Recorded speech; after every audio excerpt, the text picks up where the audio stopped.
প্রিয় শিক্ষার্থীবৃন্দ, তোমাদের প্রত্যেককে ধন্যবাদ জানাচ্ছি আজকে ভিডিওটির সাথে থাকার জন্য।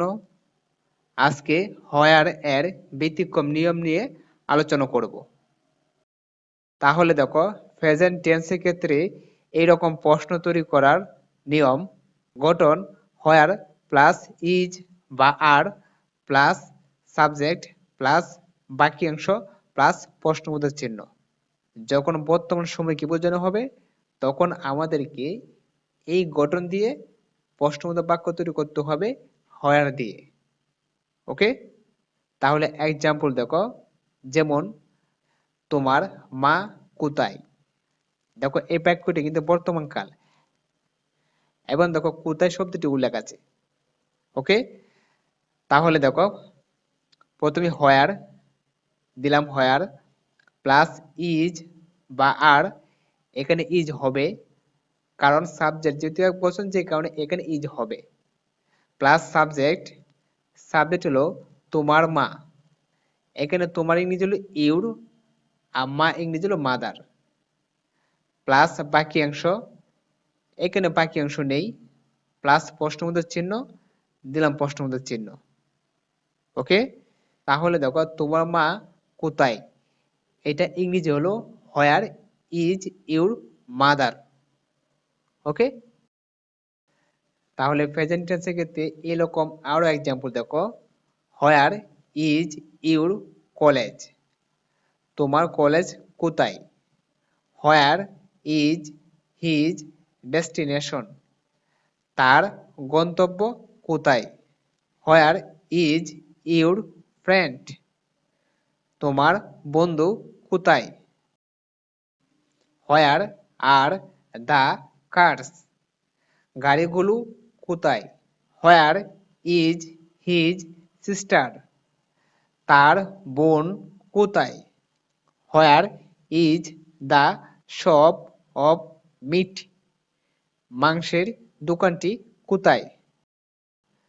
তাহলে পাস্ট টেন্সের ক্ষেত্রে এইরকম প্রশ্ন তৈরি করার নিয়ম দেখো: গঠন হোয়ার প্লাস ওয়াজ বা ওয়ার প্লাস সাবজেক্ট প্লাস বাক্যাংশ প্লাস প্রশ্নবোধক চিহ্ন। যেমন তোমার শিক্ষক কোথায় ছিলেন, এখানে যে বাংলা প্রশ্নবোধক বাক্যটি আছে এইটা কিন্তু অতীতকালে প্রশ্ন করা হয়েছে। ওকে, এবং দেখো কোথায় শব্দটি উল্লেখ আছে।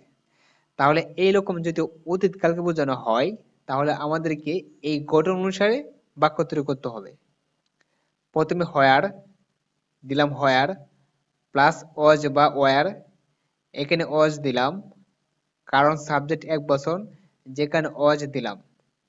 প্লাস সাবজেক্ট, সাবজেক্ট হলো তোমার শিক্ষক, তোমার শিক্ষক ইংরেজি হলো ইউর টিচার।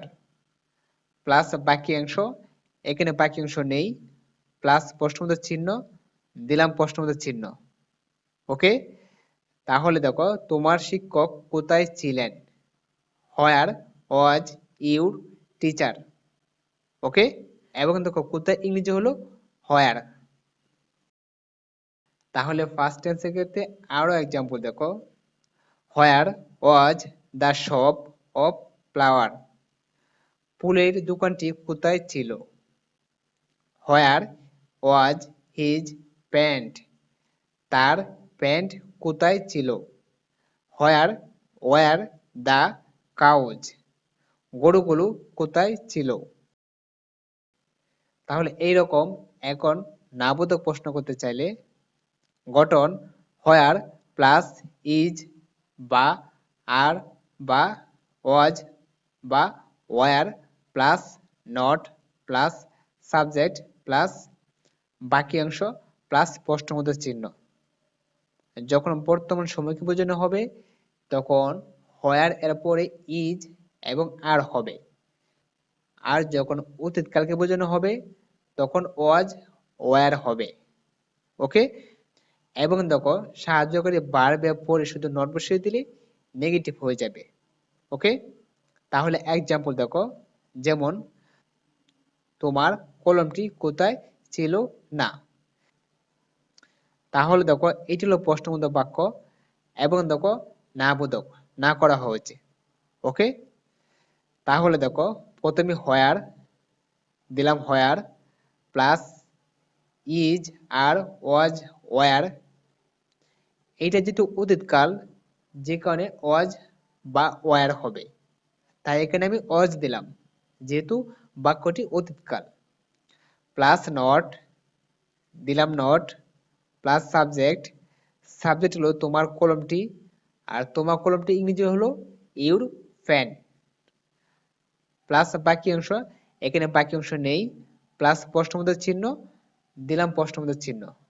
ওকে, তাহলে দেখো তোমার কলমটি কোথায় ছিল না, হোয়ার ওয়াজন্ট ইউর পেন।